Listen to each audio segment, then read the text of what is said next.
Do you need to plug in your Samsung Galaxy S21 5G if you have Android 14 and you need to factory reset it? Let's answer that right now. So let's start with powering the device off.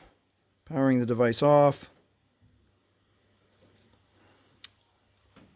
Power off.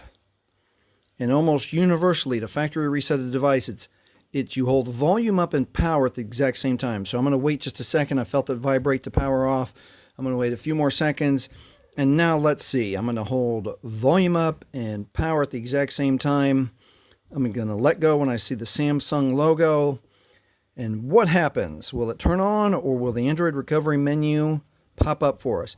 The Android recovery menu pops up. You do not need to plug in your phone to a computer if you have Android 14. And again, this is the Samsung S21 5G. You can factory reset it without plugging it in, and it'll bring up the Android recovery menu, and then you can just scroll to wipe data factory reset, press OK, and then press OK, factory data reset.